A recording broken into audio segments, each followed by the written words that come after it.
Oui. La femme dit. C'est impossible. Tu dois me vaincre avant de l'avoir. La dame répond. Alors écoute, il est dans ma tête pour toujours et personne ne peut m'empêcher de lui faire tout ce que je veux. La femme répond. Tu mens. Tu mens. Tu ne peux rien lui faire. Il est de Dieu. C'est un enfant de Dieu. Il a confiance en Dieu et tu n'as aucun pouvoir sur lui. La dame réplique. Faux. Il est sous mon pouvoir. Je vais lui faire tout ce que je veux. La femme répond. Il ne peut jamais être sous ton contrôle, ni sous ton pouvoir.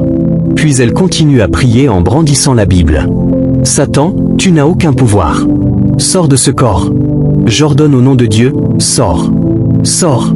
La femme continue à prier et Satan sort du corps de la domestique. Alors, la femme commence à chanter pour rendre gloire à Dieu. Elle dit à l'homme. Je l'ai déjà délivré, Satan est sorti de son corps. L'homme répond. Je ne savais pas qu'elle était vraiment un serpent. Mon enfant me le disait toujours mais je ne croyais pas. Elle criait toujours et disait qu'elle était un serpent, mais je refusais de la croire. La femme répond. Il fallait prêter attention à ce que ton enfant te disait.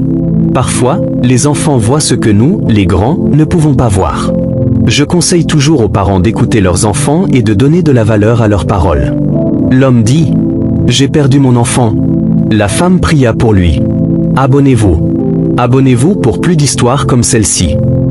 Ce jeune homme veut boire la boisson que son beau-père lui a servie dans le verre, mais une fille, qui est son employée, court par derrière, récupère la boisson dans un bol et s'en va rapidement. Son beau-père, qui a remarqué que la boisson qu'il avait servie dans le verre pour son beau-fils est vite finie, lui demande. As-tu déjà tout bu? Son beau-fils lui répond. Oui, j'ai déjà tout bu. Le beau-père lui sert encore une fois la même boisson dans le verre et lui demande de boire à nouveau. Mais le jeune homme ne boit pas la boisson immédiatement.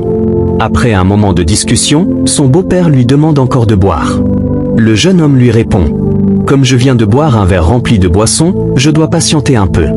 Sinon, si je bois encore celle-ci tout de suite, ça va me saouler. Donc il faut que je patiente un peu. Jusque-là, le beau-père ne savait pas que son beau-fils n'avait pas bu la première boisson qu'il lui avait servie. Le beau-père continue à manger, et le jeune homme se lève et lui dit.